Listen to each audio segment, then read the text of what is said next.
Good morning, everyone. Good morning, everybody. It is Tuesday, July 14th, and it is a freaking hot day. We want to welcome you to our channel where we are learning to take care of our own needs first so that we could show up more powerfully in our world, in our relationships, and for everything that we do. Yeah, so if you could support us by subscribing, hitting the notification bell, and hitting that like button if you like it, we'd really appreciate that. Yeah. So today we're headed to the Wailea Beach hike. Am I saying that correctly? Beach Path, I think, Beach is Path? the technical name. I'm not exactly sure, but Okay. yeah. It's only like 7 minutes away. Wailea is a very bougie area, so this should be a lot of paved, beautiful scenery. I love it. It's my scene. I know, it's totally Jen's scene. Clean, paved. Yeah, so in honor of that, I'm going to stop by for some Starbucks coffee. Okay, I'll be here. BRB. Here you go. Thank you. She gave you a grande. Ooh, was she a friend of yours? I think it was an accident, but Oh. But you paid for a tall? I paid for it all. Sweet.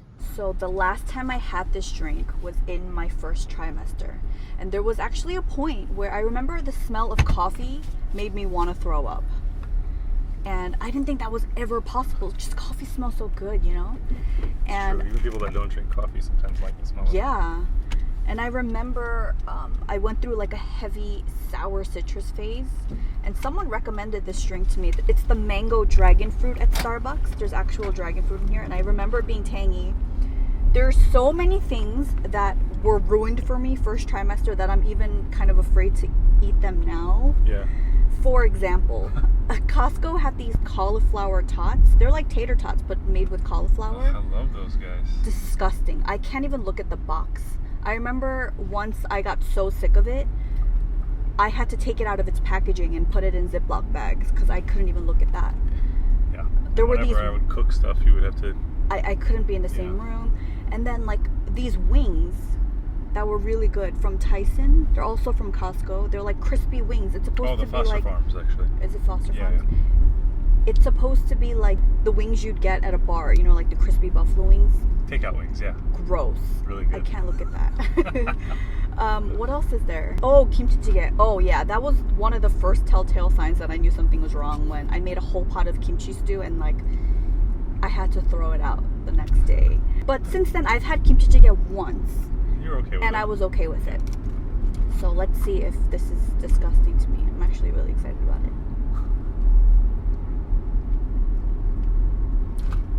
Okay, no, that's still good. Okay, good. Have you ever had this? I don't know. Oopsie. Oh, that's good. Yeah, it's not too sweet. There's actual dragon fruit in here. Yeah, it's not too sweet. It's not even sour. It's Yeah. refreshing. Yeah, it is It's a refreshing. good name. I think the name is called Mango Dragon Fruit Refresher. Something like that. Yes. Oh my gosh, that reminds me. My go-to drink when I was really nauseous would be a can of just plain LaCroix and the juice of 2 full lemons and 2 ice cubes. And it just felt like I was drinking like a sugar-free lemon Sour Patch Kid liquefied.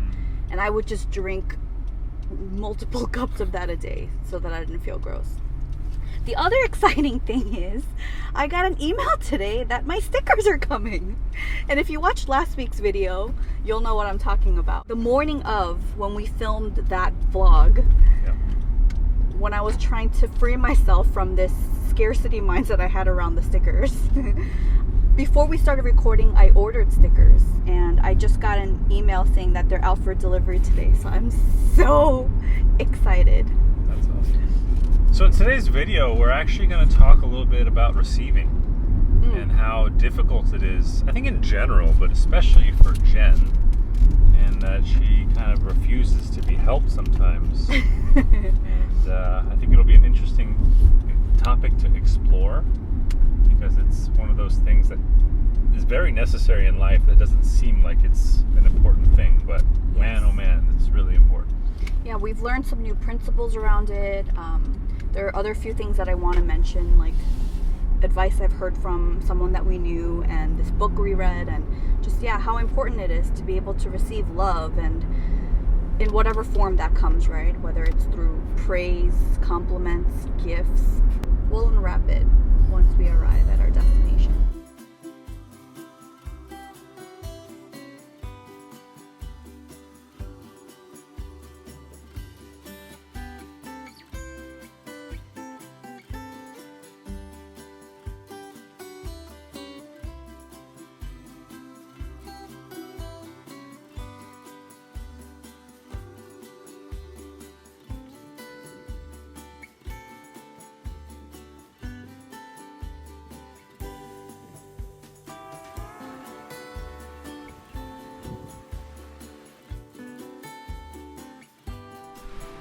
Okay, so I think this story starts with what we were doing a couple nights ago. Mm-hmm. We were planning your baby shower, which is going to come up here soon. Actually, about a month. Yes. We decided. Ooh. So, yeah, that was a fun experience. I got to have fun because I was, practicing a little bit my project management principle stuff, which helped to, I think, speed up the process a little bit. But I think with you were uncomfortable. Yeah, so this is being thrown by two of my closest girlfriends here on the island. They asked if they could throw one for us, and I thought it was such a sweet gesture. My girlfriend Andrea, who was leading it, her husband Jim, he and I were sitting next to each other on the same side of the couch, and he was like looking up the rules, looking up the rules for baby showers, and apparently the mama-to-be is not supposed to have any part in planning it at all.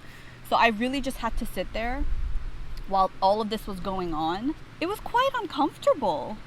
Why?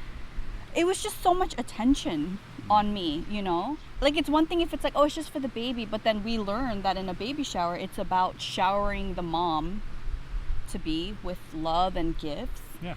So to think about having a party where people are coming to give me presents and love on me.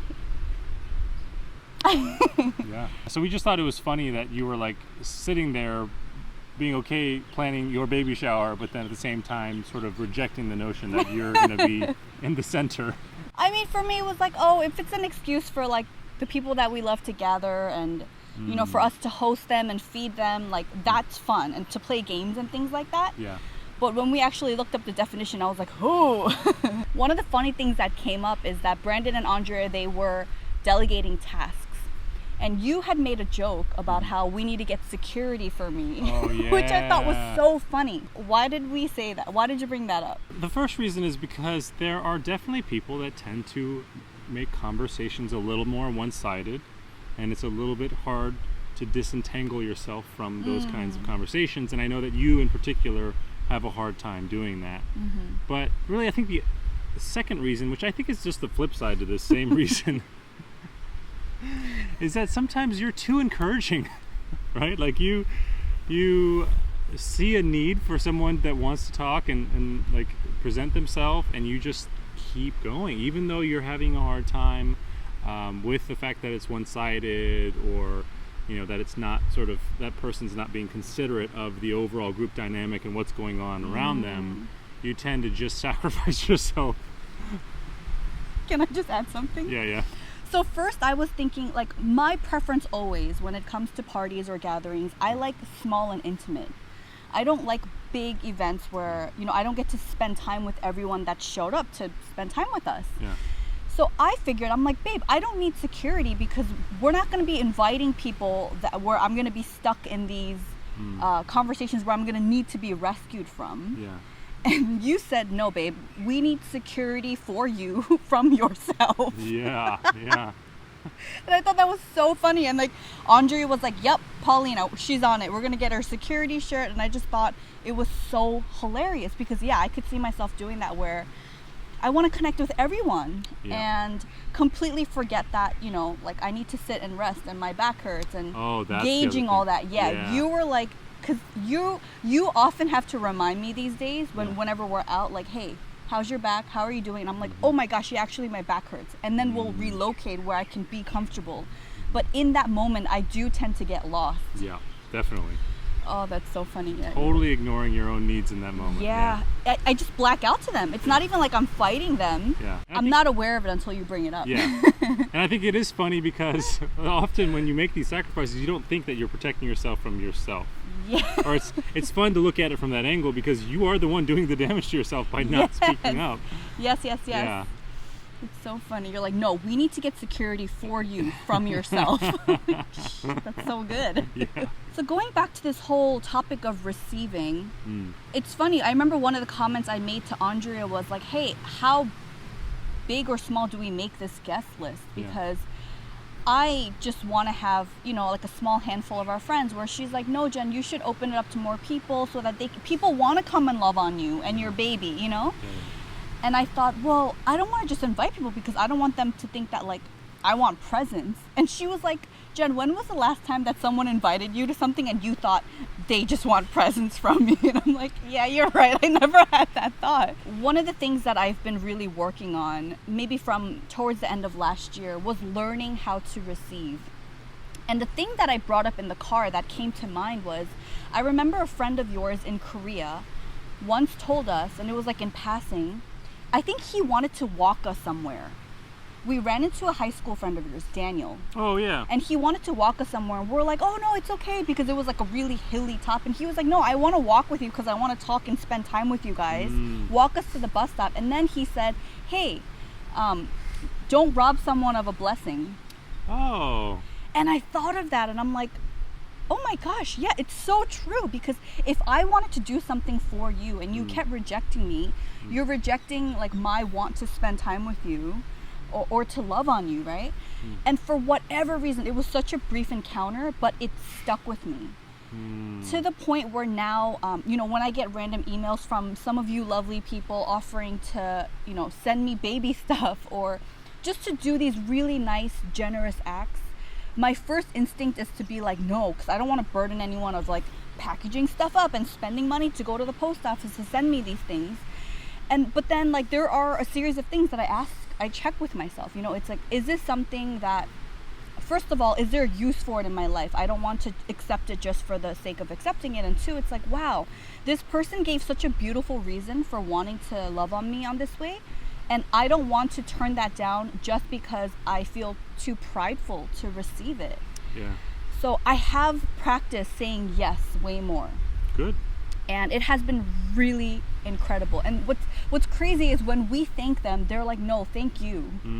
Thank you for receiving it, or thank you for, the stuff that you guys have put out over the years. And it's just this beautiful mutual exchange of love. Yeah. And I remember you recommended a book for me to read that was recommended to us by a friend. Our friend Carl. It's called The Go-Giver. Yeah. Yeah. Basically, the big principle in that book is, there's giving and then there's receiving. And when both of them happen, it closes the loop for the person giving the gift. Yeah. Is that right? Mm-hmm.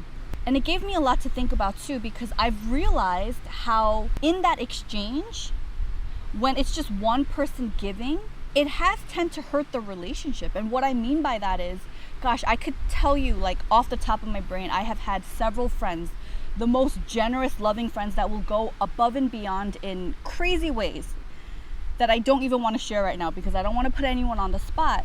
But they would do these extraordinary acts of love constantly, like without batting an eye.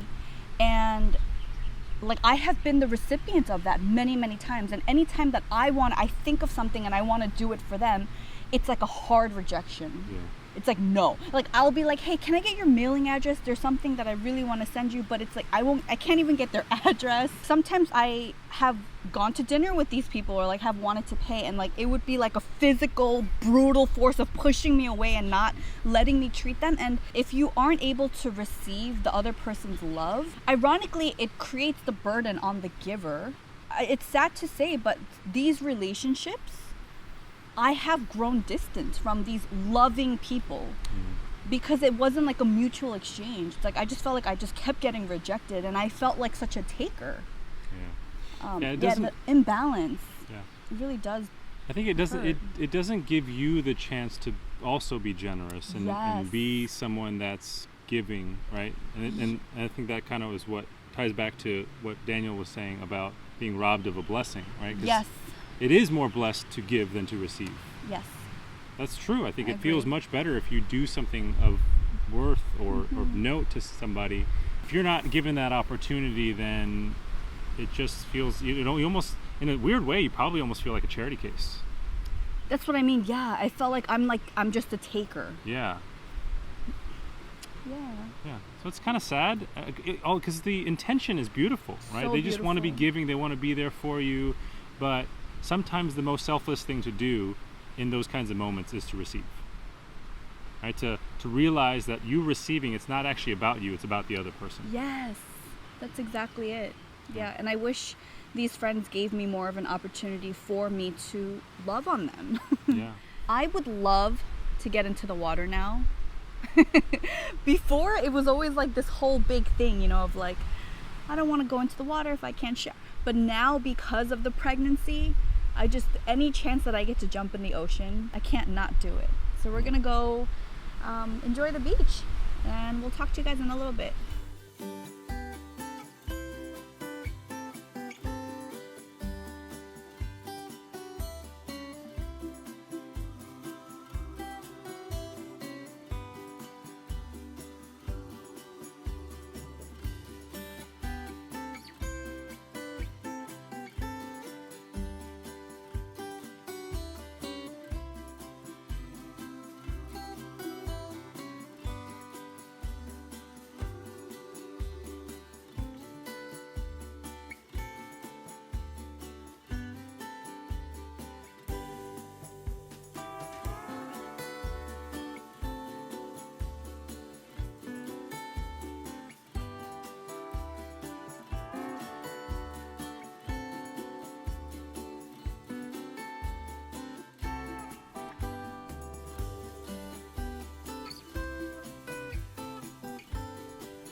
Earlier when we were on the beach, when we were in the water, you were saying like, wow, God has us covered, because it was perfectly overcast.